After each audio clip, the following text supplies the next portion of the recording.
You're watching or listening to Word in Your Ear. Of course you are, as you're never alone with a show that alights upon everything ever invented in the art of conversation. Whether that's regrettable rock and roll footwear, daft things audiences do, epic stage names, tracks to play at wedding parties, or the outer limits of Elmer Gantry's Velvet Opera. Do leave a like or subscribe by going to patreon.com/Word in Your Ear to discover further delights on offer. And now, get stuck into this.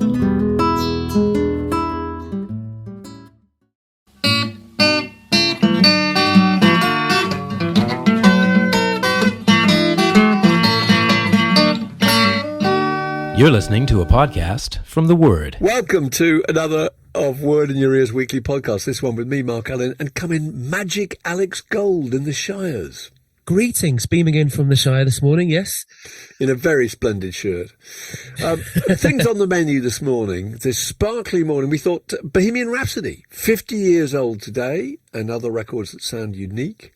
The 34 different versions of the new Taylor Swift album, one in sweat and vanilla-perfumed orange glitter vinyl. Ooh. And why every band needs a backlash, and the tricks that singers use to disguise the fact that they can't hit the top notes anymore. But first, we must mention Dave Ball of Soft Cell, who sadly died this week, aged only 66. This is Word in Your Ear, from Aardvark to ZZ Top, and back again. Dave Ball, Alex, do you remember Dave Ball? I have to confess, I'd never heard of Dave Ball until I read the obituaries. I am well acquainted with Mark Almond, of course, but Dave Ball, the other half of Soft Cell, to me, it might as well just be a mannequin. Well, I think this is interesting. I think we should get onto this. And I don't mean that in a disrespectful way. No, I agree. And I think we should get onto it in a moment. But the thing that struck me first reading these obits is that every band has its sliding doors moments. And I find these really, really fascinating. And in Soft Cell's case, it may well be that it was the loan of £2,000 from Dave Ball's mother that allowed them to be able to record their EP Mutant Moments, which they put out in 1980. And a track from that got onto a sampler album, and Phonogram heard that track on the sampler album, which had been played on John Peel, and they gave them a two-single deal. First single, Memorabilia, flopped, and then they were told they had one more chance at this, and if not, the contract is over. And they chose Tainted Love, as you know, which is an extraordinary thing. You know, Tainted Love, record that came out in 64, Gloria Jones, Glenn Campbell played guitar on it, big Northern Soul staple, and they'd heard it and they really liked it. They did this amazing version of it.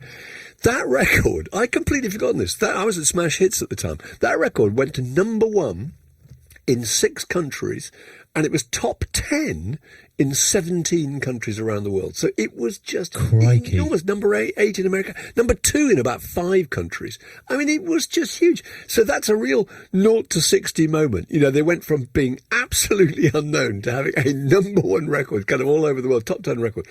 And I thought also it was interesting because in terms of sliding doors, had that money not been loaned to them, then the guy who wrote that song, who is a bloke called Ed Cobb, and he was a member of the barbershop quartet, the Four Preps. That guy, of course, made an absolute fortune. That record kept on selling all his life.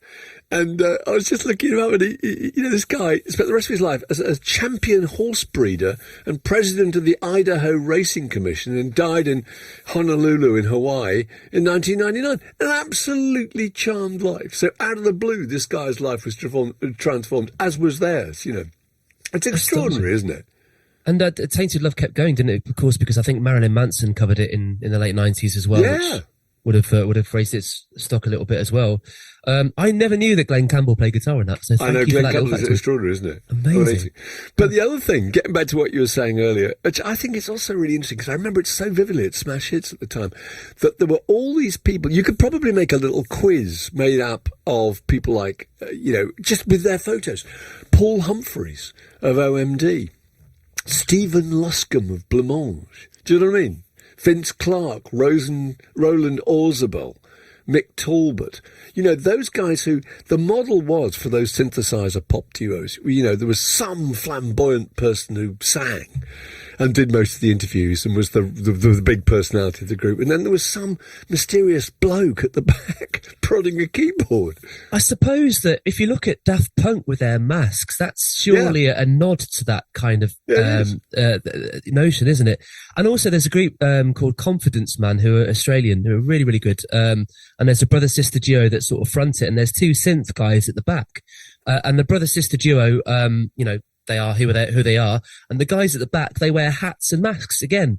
And again, also alluding to the anonymity of the synth player, I suppose. But that's really interesting. And I love it. I think Chris Lowe was the one who really nailed that.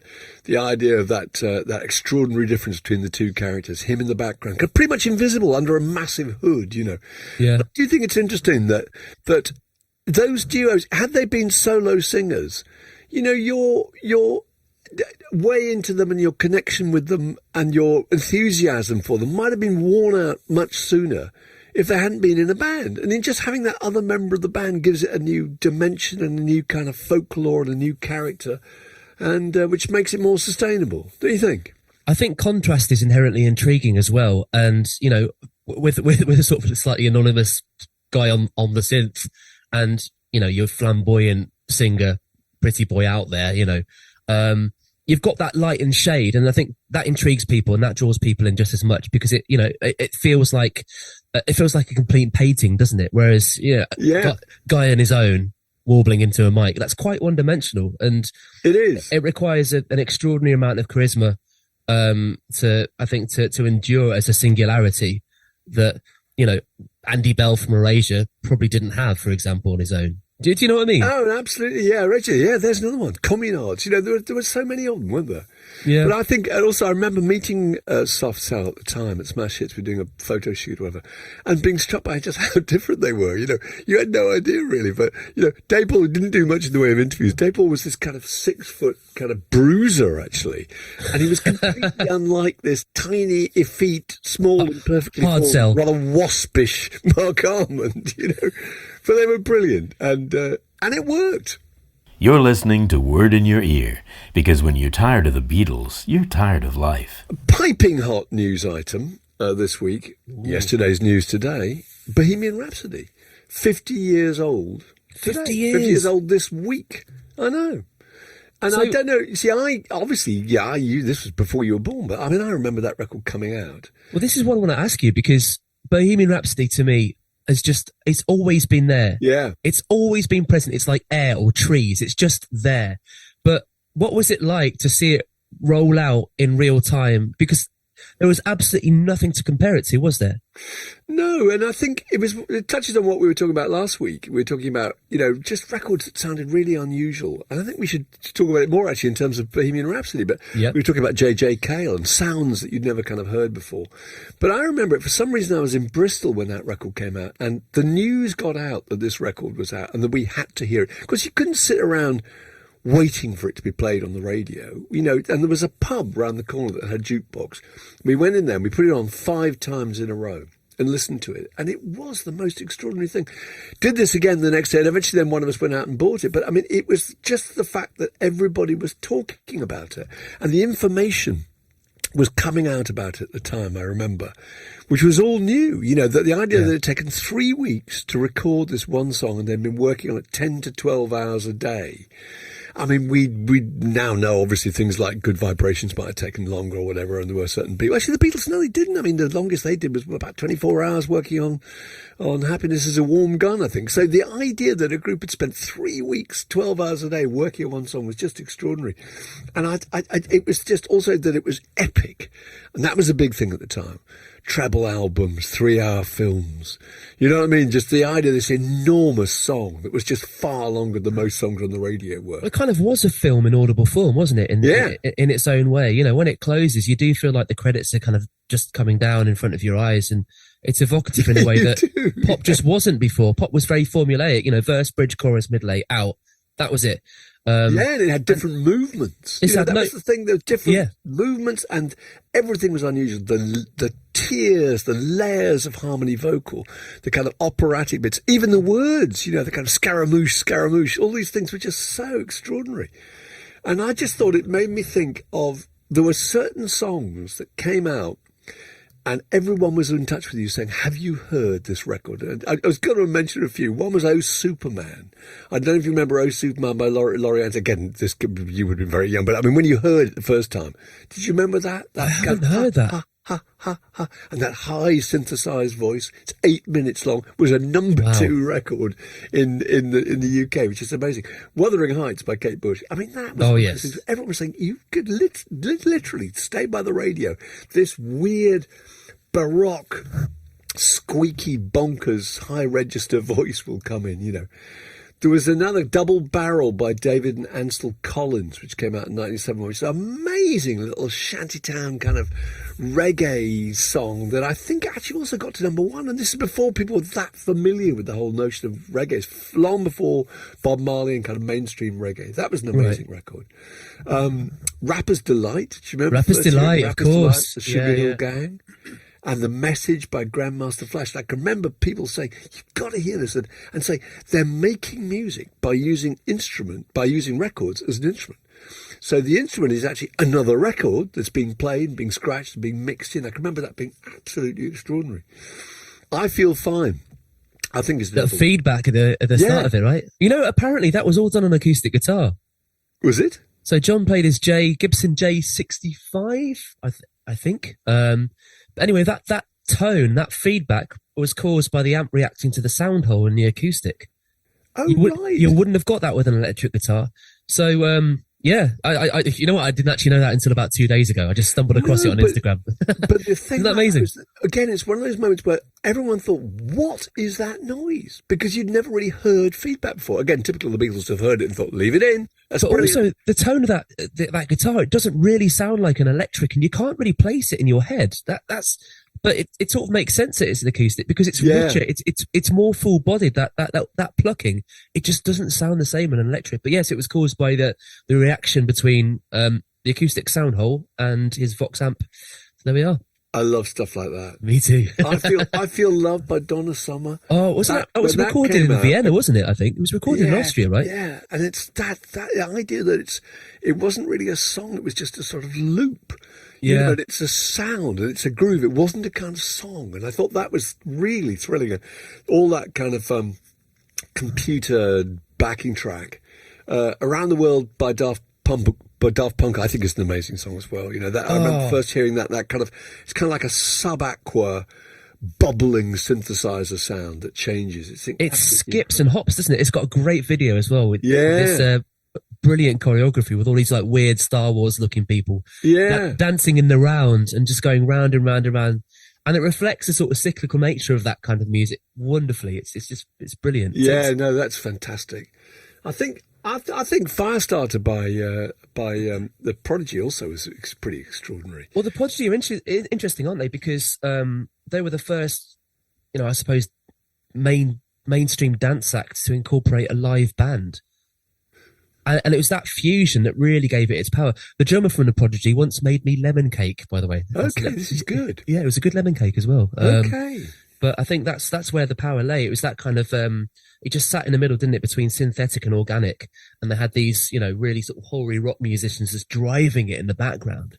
I remember being excited by that, but having been at Glastonbury and gone, you know, late night to various tents and heard this kind of very early kind of, just monstrous kind of rave dance sound, you know, which I'd never heard anything like. And then to find that had suddenly got itself onto Top of the Pops, you know, it was the kind of aggressive, chaotic, panicky sound of that record, which I thought was really, really thrilling. I'd never heard anything like it. Tubular Bells is another, I think. The Israelites as well, I think, was an extraordinary thing, that high falsetto vocal, you know. And one more I would mention is Believe by Cher. Do you remember that? Oh, with the vocoder. Yeah, the little vocoder. Yeah. It's the first time I heard of vocoder. It's like hearing Syndrums in the 70s. You think, you know, that, boo, you know. And the vocoder was amazing, which is a bit like Ride on Time. You know, Ride on Time was just a sort of, it was a kind of novelty record in some ways. That's what you were listening to. Yeah, but no, they were great. The Spaghetti House movement. I remember that very fondly. The Spaghetti House movement? Spaghetti House was Tell me more. Cheap Italian house music. Ride on Time was an Italian house record.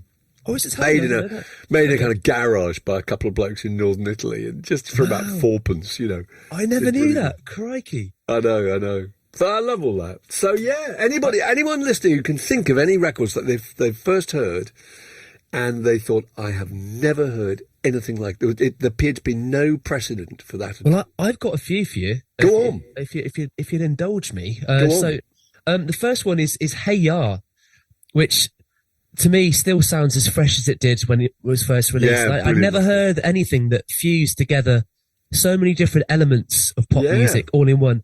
And it's just, it's peerless. And still those opening few bars, 1, 2, 3, and it comes in on the 4 as well.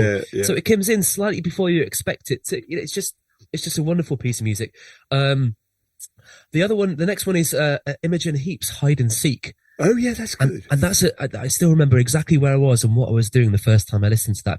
Again, I'd never heard anything quite like it, in the sense that, it's completely a cappella. And at some point, and the arrangement builds, it has more voices built into it. And you expect there to be some kind of instrumental payoff at some point, but it never happens. It just, the vocal blend just gets bigger and richer and more emotive. And it's just the way she uses her voice, not just as, as an instrument, but as a whole orchestra, effectively. Yes. It's astonishing, really astonishing piece of work. And I don't think there's been anything like it since, actually. I'm sure I've talked about this guy at some point on the pod before. There's an artist called Ren. Now Ren, he broke on YouTube, so he's kind of one of the new generation of artists that I think requires the visual element as much as the audio element to really make sense of him. He has this song called Hi Ren, and this was introduced to me by someone on Facebook, I think, who sent me a link to YouTube. So I clicked it and I noticed, first of all, that this song was 9 minutes long, and I was like, I haven't got 9 minutes. What do you think? What do you think I have?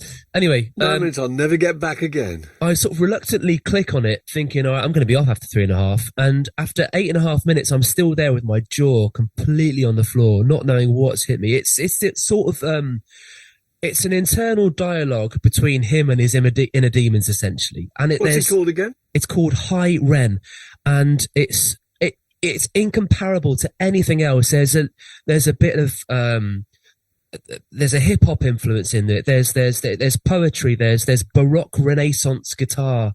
There's an element of troubadouring. It's theatre as well. Element of troubadouring. I love it. That's good. 2 more for them after the break. Yeah. There's just and it's theatre as well. And he's such a charismatic performer. The way he does it, you kind of really need to see. I'd never listened to Ren on Spotify, but on YouTube I find him absolutely irresistibly fascinating. Oh, that's brilliant. That's really good. Well, I'm directly after this, I'm going to seek that out. It's called Hi Ren. Hi Ren. How are we spelling Ren? R-E-N? R-E-N. And he does all kinds of stuff. He's the most fully formed artist I think I've ever known of. He's astonishingly talent gifted. There's just a couple more. Wet Legs, Shaves Long. I'd never heard anything like that.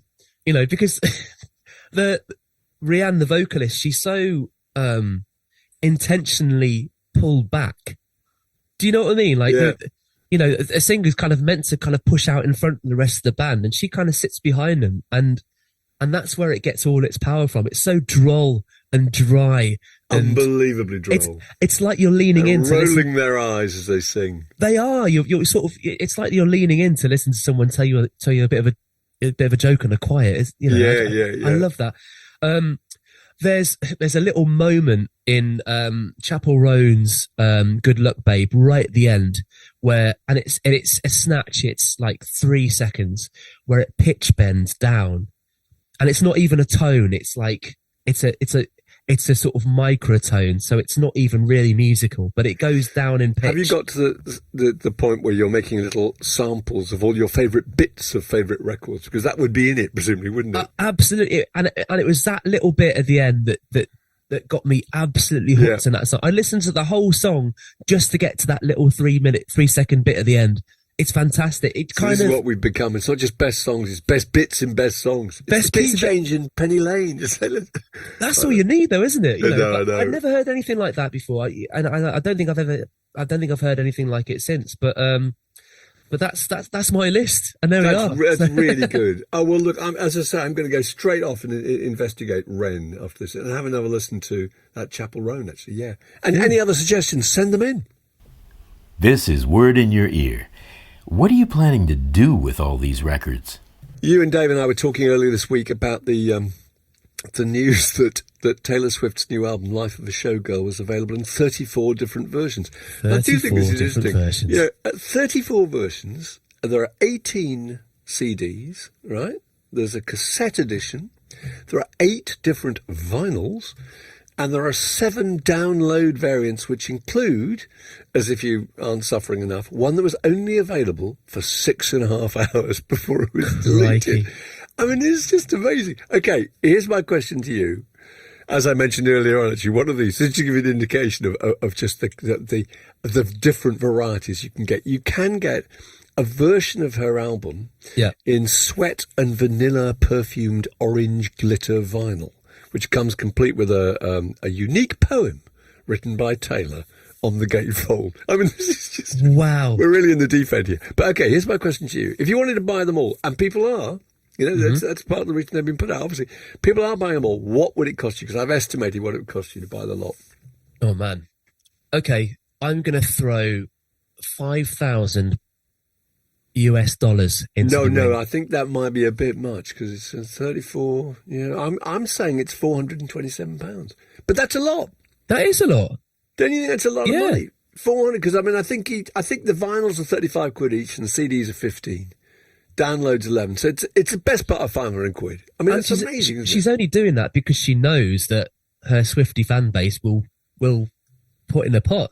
Right? Well, yeah, I think so. It's completely. I mean, that's been going on forever. I mean, we're all guilty of buying, Dylan's bootleg series and anthology, and then all various box sets and things like that. So, but it is pretty extraordinary, isn't it? And obviously, she's doing it to kind of maximise the sales, and therefore try and break some kind of record in terms of the statistics of putting the record out. Because that's the only way you can get attention now, is by breaking a record. Don't you think? You can't just say, oh, I did really well, sold X thousand or whatever. You've got to say, it was the biggest selling tour. It was the biggest grossing album. It was. That's the only way you can actually get anybody to listen absolutely. to it. That's because the charts have no meaning anymore, right? Yeah. It used to, number ones were the milestone, weren't they? But it's no longer the metric because nobody buys physical products anymore, without it being some kind of special edition collectible item. So the charts have lost their meaning. So you're right. You need some other. Plus, some there's other also a thing about spending money, isn't there? Again, we were talking about this the other day. That you're talking about her fan base, the kind of people who equate things that are expensive with being good. things that are worth having.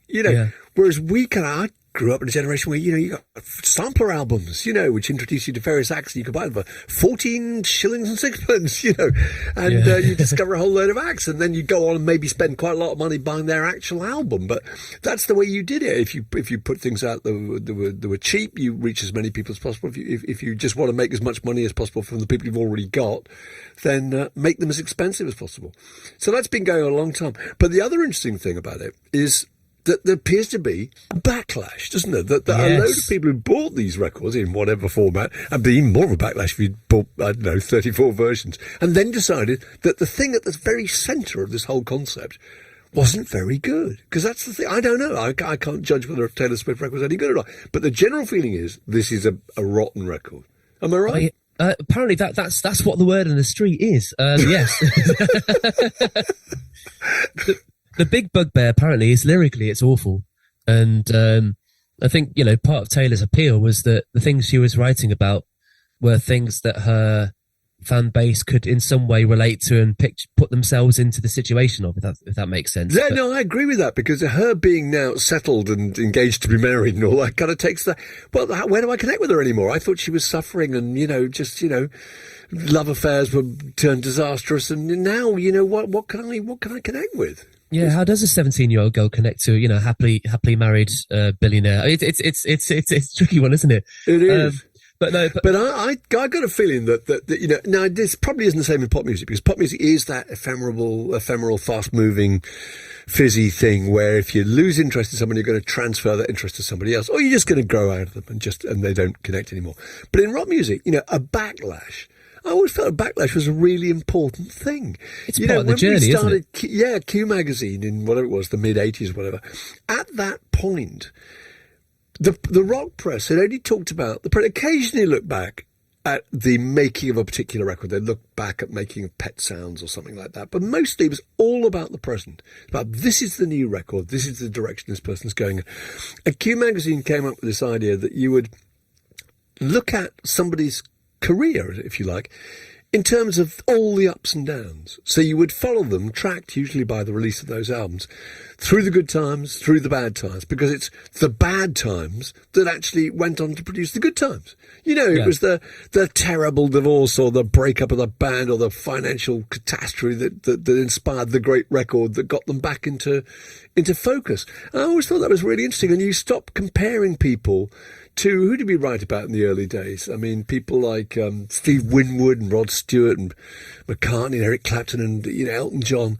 And you no longer compare them to other people, you compare them to themselves, if you know what I mean. You're looking back at them in terms of, was that a better record than this one?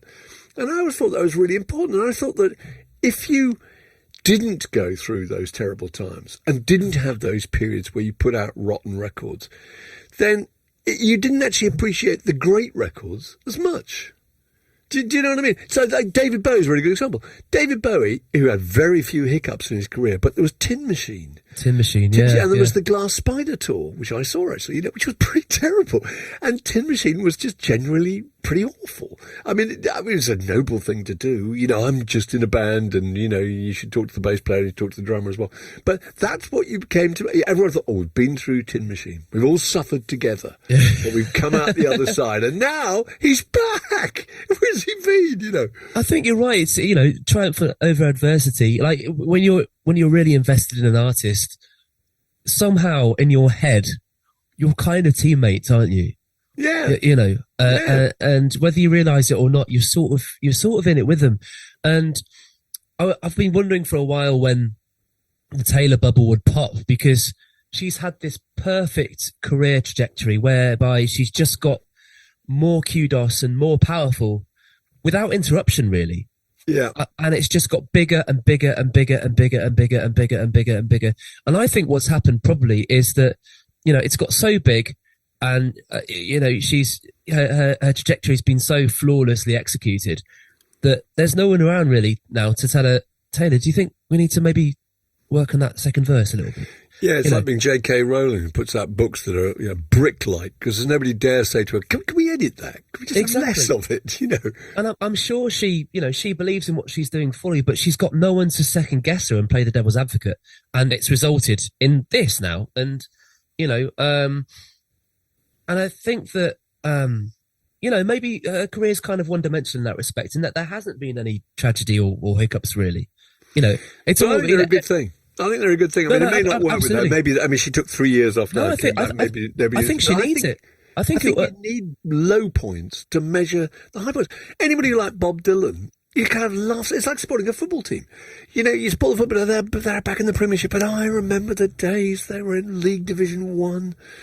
I support QPR. I can remember QPR almost beating Manchester United. 3 or 4 years later, being beaten by Grimsby Town 3-0. You think this is the same team? And then they came back. Yeah. They've been through it together. Bob Dylan, any Dylan fan will look back, they will shake their heads and they'll talk about Saved and Shot of Love and Knocked Out Loaded, this terrible low point that he went through. Well, and then recovered, and suddenly it was Oh Mercy, and you kind of recover. Anybody like Lou Reed would look at Metal Machine Music and, Grimace, and then remember that, that actually somehow made things like Transformer more valuable, don't you think? And of course, Oasis is a really good example of the whole triumph over adversity thing, because when the Gallaghers walk on stage, arm in arm, it's not just they're back together again, it's we're all back together again. And it's a sense that you've come through this with them. And that's what makes it so powerful. That's a really good example. And also, I think with Oasis, it's a really good example of the bad times. Because, there's a band who are playing songs almost exclusively, or 97% of them or whatever, from the first 2 or 3 albums. There's nothing beyond that. So therefore, we all suffered. We all put up with this dreadful stuff. And now we've gone back and reminded ourselves why we like this group. Very good example. But all groups need a backlash. It's good for them. You're listening to Word in Your Ear. Cheaper than therapy, and you can walk the dog at the same time. Yeah, we interviewed Colin Blunstone of the Zombies the other week. He was really fantastic, wasn't he? And these guys, here he is in his early 80s, and it formed a band before the Rolling Stones formed. I mean, that's how long he's been doing it. He had so many interesting things to say. And I thought it was just fascinating. He was talking about trying to get the top notes. And he said that, it's quite hard. Obviously, the older you get, we now know Roger Daltrey finds it quite hard, but McCartney finds it hard to get the top notes. Robert Plant, one of the reasons he didn't like doing Led Zeppelin materials, he can't do those great big high top-end shrieks anymore, Yeah, and Colin Blunstone said one of his great tricks was that when you get a high note you can't manage, you point the microphone at the audience and get them to sing it, with you cupping your ear like that. I think that was great. There's another trick, which is to get your backing vocalists to hit the high notes when you're doing it, and you just kind of mime, But it must be hard, mustn't it? If that's your instrument and you're less able to play it. I admire. I know McCartney gets a lot of flack for not being able to hit those notes anymore, but I admire him insisting on keeping those songs in the original keys. I think. Yeah. Well, he gets a green card because he's Paul McCartney anyway. He can do whatever he wants, and it's fine. Yeah. I think there's something noble in that. And the interesting thing about Colin Blunstone, though, I felt was that he was very he was very open about having taking lessons to refine his technique, and I think that's the reason he doesn't struggle, because obviously everything in your throat, it's all muscle, isn't it? Yeah. And you've got to take it to the gym to keep it limber and supple. And a lot of these rock musicians, I mean, they're all self-taught, and I think that sensibility, especially perhaps with the older guys in general, it kind of stays with them, and I think they said that there's a school of thought where being educated in the craft almost diametrically opposes this kind of raw, instinctive kind of lightning in the bottle approach to. But it must be so hard when you're a guitar player who can just carry on playing as high as you want, and to feel that your range is reducing. It just brought back a memory to me just now of again when I was at Q Magazine, and it was when the Synclavier came in. Synclavier, there's new computer sound bed that people used on stage, and you could put as much of the track on there as you wanted to. Madonna used it a lot, pretty much all the track on there, because the whole thing about Madonna said, what do you want? Do you want Madonna to sing or do you want her to dance? Because she can't do both at the same time, And go, fine, okay. But then you can mime by all means, But I can remember I was going to print something in Q Magazine about the fact that Tina Turner allegedly had computers on stage that had her top notes that they would just drop in for if you couldn't make it. And the manager got to hear about this and ran me up and he said, print that and you will feel the full force of a massive lawsuit. I can remember sitting down feeling genuinely chilled. That's taught me, so I didn't. You're tuned to Word in Your Ear, the longest continuous conversation in rock and roll. And there I feel we just about have it for this week. Thanks for listening. And we have various podcasts out or about to be out, which are well worth investigating. One was Billy Bragg, who was terrific, wasn't he? He was brilliant. Yeah. It was lovely. There's a bit where the two bits I particularly like. One where he's talking about old men taking selfies. Yeah, and the process there too. And how he's perfected it to make it an efficient system. Yeah. He gets someone to take pictures for them. But that was based on an interaction with Taylor Swift, wasn't it? It was. Taylor Swift taught him how to take selfies and how to speed the process. The other brilliant thing is he talked about buying Ronnie Lane's old amp. And he said he came back home. He said it was like a religious relic that he now owned, which I thought was a lovely image. He was good. Mike Joyce, I think that's up very soon. The Mike Joyce of the drummer of the Smiths.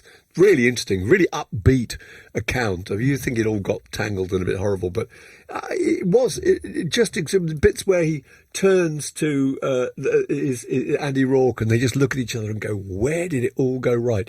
If you're going to pick one band to be in the 80s, the Smiths is a good choice, isn't it? Yeah, yeah. No, so that was good. And Mark Commode is very good, I think, talking about music and soundtracks. And the first soundtrack album that he'd bought, which he gets almost tearful about, which was Dougal and the Blue Cat, a psychedelic masterpiece. So that was good. And then also Paul Young, we talked about, and that'll be up soon. Paul Young there's a brilliant moment in that where he's talking about supporting Bob Marley and the Wailers at Crystal Palace Bowl. And I was at that gig and I was right by the front of the stage.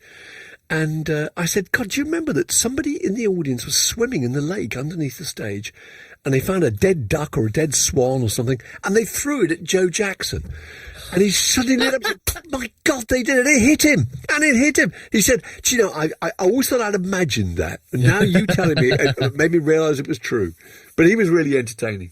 So that's all there. And thanks for supporting us. And if you feel like subscribing, do please go ahead. We won't stop you. There are all sorts of benefits to doing that at various levels, and one of which is that on the event of your birthday, we can either come down the digital chimney and go through your record collection. You can show us all the best things that you've collected and bought over the years. Or you can simply throw a conversational log on the weekly podcast fire, which was the case this week with Phil Hopwood. And now it's time for Word in Your Ears Birthday Guest of the Week. And we're joined by birthday guest Phil Hopwood. Phil, very nice to see you. All the way from Canada, and the birthday was where it was on the 19th. You were saying, I think on the 19th, yes, yeah. So plenty of occasions then to go through the Beatles when I'm 64 because that was the day. Oh, very good. very good. And He seems like no age nowadays, 64. Whereas at the time Paul McCartney wrote that song, it was Clive Dunn figures were 60. He looked like a very old man, did he, with the moustache? Yeah. Absolutely. Didn't he write it when he was 16 as well? Well, he did, didn't he? So Yeah. it's even further away. Incredible. Yeah. Anyway, go on. And what's your log to throw on the Word in Your Ear? Well, this was inspired basically. Recently you might have seen the Genesis release their Landslide Down on Broadway. Big box set. Not that I bought it, but I kind of saw that. And that got me thinking about concept albums, and we don't talk enough about them. And they're a wormhole that we can kind of quite happily, rabbit hole that we can kind of go down quite easily, I would suggest. And was your favourite representative of the genre? Well, I'm a bit of a data person, and so I have got lists of lots of things. You might remember I've actually got a book of lists and things. But there is actually the best one. We can go into like the best, the worst. We can go into which band kind of did the most, which band did the most dodgy, if you like. And then I've actually got right at the end there. I've got which song from a concept record is the longest you've ever heard? Oh, In terms of a title. Oh joy! I'm not sure what the concept of a concept record is, but Exactly give us your stats here. What is the best? What's the best? What's the worst? Well, the best, I think, quite clearly, I would suggest, is Eliza Sunhillow, John Anderson. It's got it all. I'm a massive advocate of it. Funnily enough, I don't actually like any of his other solo records. And it was definitely not, recorded with any help from Vangelis. But it's got everything. It's got the whole concept. So that's what it comes right into. What is a concept? A concept record. You can go again. That's a rabbit hole. What is a concept record? Big weighty subjects, themes. Rock operas. The Kinks did lots of rock operas. But I kind of go with. I'm pretty Catholic about this. I think you can kind of go into everything. I'm a bit like, you might have seen Pirates of the Caribbean where they have a big discussion about what is the pirate code. Well, it's a loose set of guidelines rather than a hard and fast set of rules. I kind of do that. But I like Eliza Sunhillow. Eliza Sunhillow. So that's your best. Right. What's your best? What's the worst? Well, there's unfortunately, there's so many you can kind of go into. The one that upsets me, I have to say, when I see it, is the soap opera by the Kinks, because I like the Kinks. I think the Kinks are a massively underrated band, and I bought the record. I was going through a Kinks phase at the time, as you do, and Ducks on the Wall. That's all you got to say. I mean, Ducks on the Wall. It's not a very good record, is it? And apparently, after this one, I think that's when they do Schoolboys in Disgrace. And that's the one, anecdotally, and you might know more about this subject than me, that after that one, and it kind of flopped a bit, though now it's regarded not that bad a record, Schoolboys in Disgrace, which I've also got. I can tell you still want your money back. You see, you're angry. I love the Kinks. Mick Avery and Dave Davis and the record company all came to Ray Davis afterwards and said, please stop recording concept records. You see, well, I kind of with them. I'm with them in that respect. You talk about, where did concept albums come from? And I think concept albums were invented by bands seeking to avoid the terrible discipline of having to come up with a hit single. Because that's what record companies always say to bands, always have done, always will, which is, we don't hear a single, because a single is the way that you sell records. It just is. And so saying it's concept is a way of getting away from, there's no individual track that we can take on its own and put it on Radio 1, as it used to be. Pink Floyd still managed to do that, didn't they? They did. Yes. But you're right, because my problem, I think, is my heart sinks slightly, because I always think, oh gosh, a concept album. Because the point is, it's kind of, we're deep, we're serious, you know what I mean? That's right, yeah. And you've got to listen to the whole thing in its entirety, like watching a film, rather than picking out favourite tracks. Well, that's right. It becomes quite a challenge. I think not every night that I rush to put on a concept album. Yeah, I think it also came from that whole place of, we want to do a weighty, serious statement now. Of course. Life in general. So you mentioned Pink Floyd. So I would suggest The Wall, absolutely a concept record, is the record that nobody really listens to these days. That's true. Yeah, that's true. That's a really good point. We love Wish You Were Here. They've all got it. They've all got it. Yeah. But it's just several times over sometimes. It's an undertaking. I've got live performance, everything. Yeah. Do you know what is often not sufficiently considered the concept record? Or it started as a concept record, and then it kind of lost its nerve halfway through, but the traces of it still remain. Simon and Garfunkel's Bookends was started as a concept record, which is why you've got all those sound effects and bits of drama in there, and you got the old people's recorded the old people's home and all that stuff, because that was the idea, that it was going to be bookended by that kind of stuff, But I think halfway through somebody said, no, we need a single on this. Yeah. So I think people kind of lose a bit of their the will to live after a while if they keep producing them. So who was it that did loads, you were saying? Well, there's two. There's two bands. And I'm sure somebody will point out some Japanese artist who's been producing a concept record every week for the last 20 years. But there's the one that the band that did, I would suggest, the major band that did the most, Alan Parsons Project. Oh, of course. Yes. Of course. Though, even with my loose set of guidelines, one or two of their records, the one with Eye in the Sky and stuff like that, perhaps not quite a concept record. The other band that you could actually say really did most, of all different types, themes, weighty concepts, rock operas, the Kinks. Well, I suppose so, yeah. Starting with Village Green Preservation Society. Going straight through Arthur. Preservations, Acts 1 and 2, Soap Opera, Schoolboys in Disgrace. And, is Percy, I know it's a film soundtrack, is that a concept? Well, it's all that are in the same song. Yeah, it's a theme, isn't it? Yeah. Can I put in a bid for one that I think is worth punting? And that's Skylarking by XTC. Do you know that? Interesting you say that. Because I think that's a really good record. If you listen to that record, it's about the changing seasons. But it's also about, themes, isn't it? It's about kind of birth and young love and work and, death ultimately. And this I love it. For us, illness. And the last tracks are dying. And I think, is it Sacrificial Bonfire? That's right. Yeah, that's right, yeah. And famously didn't include Dear God, the single from the record. Oh, right. And then I think the original album doesn't include Dear God. And then they had to put it on afterwards because that's the song that was the big single. Yeah. So what I like about that record is they're not hitting you over the head with the idea, hey, it's a concept album. It's just kind of like, if you listen to it, you think, hang on, there's a theme. There's a theme. Because what I was going to say is that surely the key thing about concept albums is that it's a good servant and a bad master. Once you are seeking to do things a certain way because it's going to be a concept album, it'll be terrible. Whereas things where it slowly dawns on you that there's a thematic unity about the thing is more like it. I think the two greatest concept albums are not even thought of as concept albums. Both came out the same year.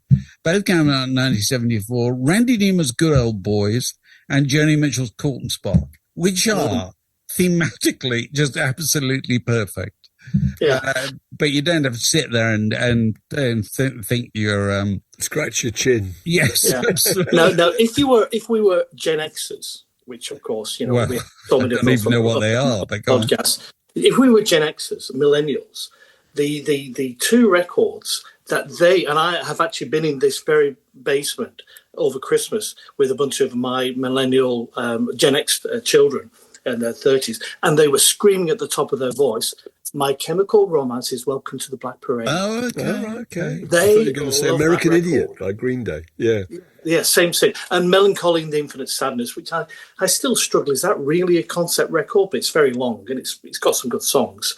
But they love that. That's the one that they really, they can sing every note of. And that's why they're so popular, the band. So still. the concept album is still in rude health, it sounds to me. Well, I mean, you've got Beyonce doing her Cowboy Carter stuff, and you've got Taylor Swift doing stuff. It's kind of moved more towards the fringes of progressive rock, for those grammar school boys like myself, who with your reference the other day, with their favourite bands. I think that's kind of where it is these days. And there are some lovely records still coming out. There's a guy called Arion in Holland who produces concept records on a regular basis around big science fiction themes, The Source. And he's really, really good. And Unitopia in Australia, they're a band that they do things. They did a whole concept record recently called Seven Chambers, which is all about a heart attack.